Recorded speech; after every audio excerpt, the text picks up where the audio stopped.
Welcome to Global Facts. Please subscribe and hit the bell icon for more breaking updates. I don't think people understand just how close we are to a global economic tipping point. Tonight, we stand at a precipice. The global economic order, built on decades of cooperation, is unraveling at breakneck speed. Aggressive trade actions, culminating in 100% tariffs on key goods, have sent shockwaves worldwide. This isn't just about numbers or politics. It's about your job, your bills, and your children's future. The question: will economic powerhouses like South Korea and Europe withstand this unprecedented pressure? What began in Washington has triggered a global, severe response. From Seoul's tech hubs to Germany's factories, anxiety is everywhere. The very foundations of international cooperation are being tested like never before. Tonight we break down how we got here, what's happening now, and what's next. The world is on a knife's edge. For 75 years the world moved toward more trade, not less. The decades after World War II saw a remarkable transformation, as nations opened their markets and connected their economies like never before. Ships crossed oceans, carrying goods to every corner of the globe. And the idea of a truly interconnected world began to take shape. After World War II, leaders believed economic interdependence would prevent future wars. They gathered at international conferences, determined to build a new order, where prosperity and peace would go hand in hand. The scars of conflict were fresh, and the hope was that shared interests would bind nations together. Institutions like the World Trade Organization were born to lower barriers and let goods flow freely. Agreements like GATT set the stage for decades of growth, as countries signed treaties and created rules to make trade smoother and more predictable.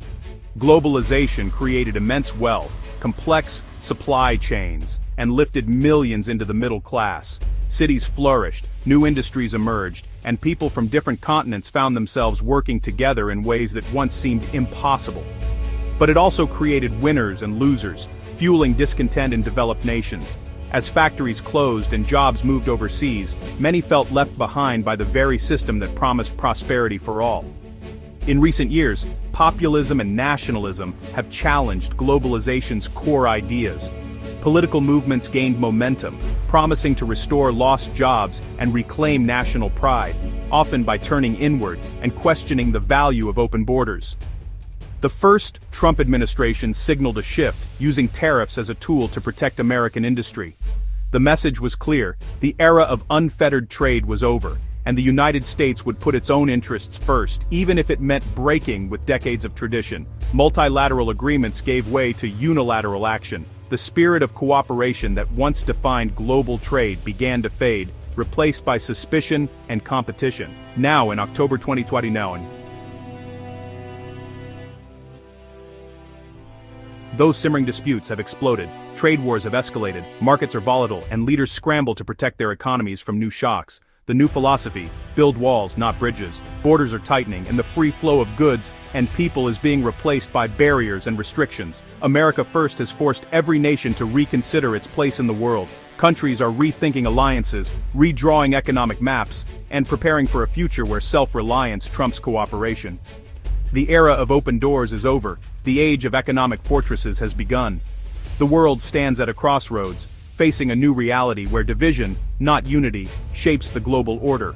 2025 will be remembered as the year the global trade war erupted. It began with a series of escalating tariffs from Washington, stunning the world. Starting in April, sweeping new tariffs, some as high as 54%, targeted both allies and rivals. China, Vietnam, South Korea, the EU, and Japan all faced steep new rates. The message: the old rules no longer apply. The goal forced supply chains back to the US, regardless of the global fallout. By August, a 100% tariff on imported semiconductors hit the heart of the digital economy. September brought similar tariffs on patented drugs and foreign-made movies. Each announcement sent markets reeling, with no clear path to de-escalation. The first shots have been fired, and the world is bracing for impact. At the heart of the new US trade policy lies a sweeping 100% tariff, essentially a total ban, on some of the world's most critical goods: semiconductors, patented pharmaceuticals, and foreign-produced movies. These tariffs are not just numbers on a page. They represent a dramatic shift in how the US engages with the global economy, targeting industries that are vital to both innovation and culture. The clear objective is to force companies to bring their production, jobs, and investments back onto American soil, revitalizing domestic manufacturing and reducing reliance on foreign supply chains. However, there are notable exceptions. Companies willing to invest billions of dollars in building or expanding US-based factories such as TSMC and Apple can secure exemptions from these harsh tariffs, provided they commit to long-term domestic operations and job creation. This new landscape favors only the largest multinational corporations, those with the resources and scale to adapt quickly and absorb the costs of compliance. Smaller firms, meanwhile, are left struggling to keep up or risk being shut out of the lucrative US market entirely. In the pharmaceutical sector, the message is equally clear. Foreign drug makers must either shift their manufacturing to the US or face steep penalties, fundamentally altering the way medicines are sourced and distributed. In response, AstraZeneca has pledged a staggering $50 billion in new US investments, signaling just how high the stakes have become for global players. Meanwhile, Pfizer has chosen a different path, slashing prices on key drugs to avoid the brunt of the tariffs and maintain its competitive edge in the American market. But the impact doesn't stop with a few headline industries. A complex web of tariffs now stretches across nearly every major US trading partner, affecting a vast array of goods and services. China, for example, faces tariffs exceeding 50% on many exports, escalating tensions and fueling an ongoing trade war that reverberates through global markets. The European Union and South Korea are also hit hard, with initial tariffs set at 26%, threatening established trade relationships and prompting urgent negotiations. These tariffs are more than just economic measures. They represent a fundamental rewrite of the rules that have governed global commerce for decades, challenging the very foundations of international trade. By leveraging its immense market power, the US is compelling the world to invest, produce, and innovate on its terms, reshaping the global economic landscape for years to come. The world hasn't stood by. China retaliated by halting US soybean and beef imports, devastating American farmers. European outrage turned to negotiation, securing a reduced 15% tariff for most exports. Japan's economy is already hurting, despite a deal to avoid even harsher rates. Canada mirrored US auto tariffs to protect its industry, but its wood exports are suffering. Even countries not directly targeted are feeling the instability, like Switzerland, forced to intervene in currency markets. The tariffs are creating global financial ripples, not just bilateral disputes. Central banks worldwide are scrambling to respond. The shockwaves are systemic, not isolated. The world is being forced to adapt, fast. No country is more exposed than South Korea. Dependent on exports, especially semiconductors, Korea faced a crippling 26% tariff. In desperation, Seoul pledged a staggering $350 billion US investment for a lower rate. That's over 80% of Korea's foreign reserves. An impossible promise. Officials admit they can't pay, but the deal was made under immense pressure. Korea is trapped, unable to afford the tariffs, but unable to fulfill its pledge. The agreement is more political symbol than financial reality. The crisis has triggered political and economic turmoil in Seoul. The real danger isn't the tariffs, but the fallout from this unsustainable deal. Washington's strategy forced allies into impossible choices, tying their future to US demands.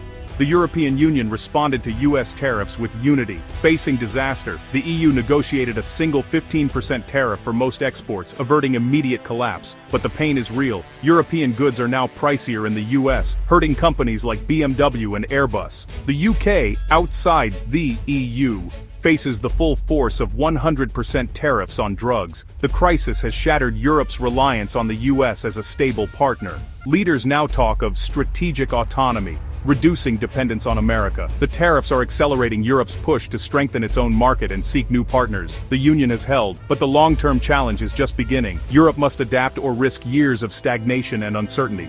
The continent is bracing for a new era. To truly grasp the scale and complexity of the current crisis, we sat down with Dr. Evelyn Reed, former chief economist at the World Trade Organization. With decades of experience analyzing global markets, Dr. Reed has witnessed firsthand how quickly the tides of international trade can shift, and how deeply those changes can ripple through economies and societies. She offers a striking metaphor.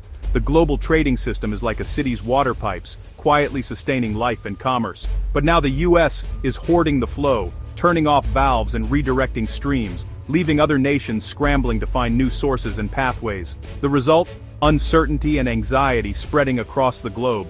The immediate impact is already being felt at home. For American consumers, everyday goods are becoming more expensive, as tariffs imposed on imports act like a massive, invisible tax.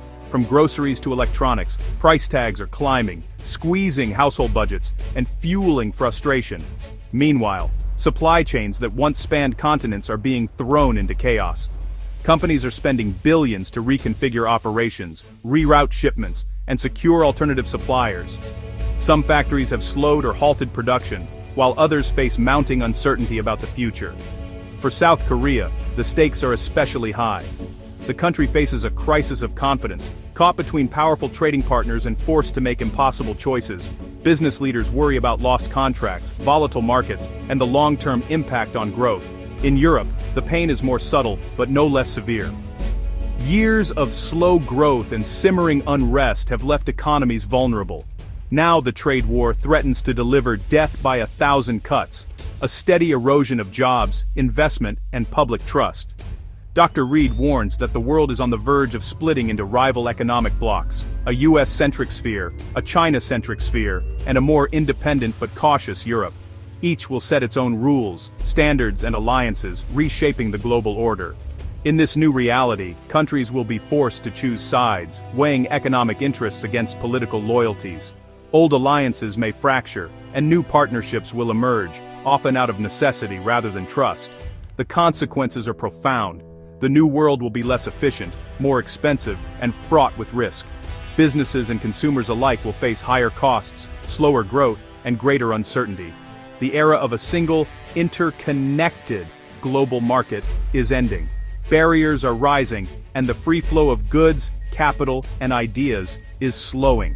We are, as Dr. Reed puts it, in truly uncharted waters, navigating a world where the old maps no longer apply. And the future is anything but certain. The consequences of this trade war will be felt everywhere, touching lives and livelihoods in ways we are only beginning to understand. Will Korea and Europe collapse? Not overnight, but the cracks are showing. South Korea faces a financial crisis from an impossible US deal. Europe has bought time, but faces slow growth and strategic isolation. The threat is a long, debilitating decline, not sudden collapse. Washington's policies have replaced free trade with economic nationalism. The immediate result: disrupted supply chains, rising prices, and deep uncertainty. Alliances are strained.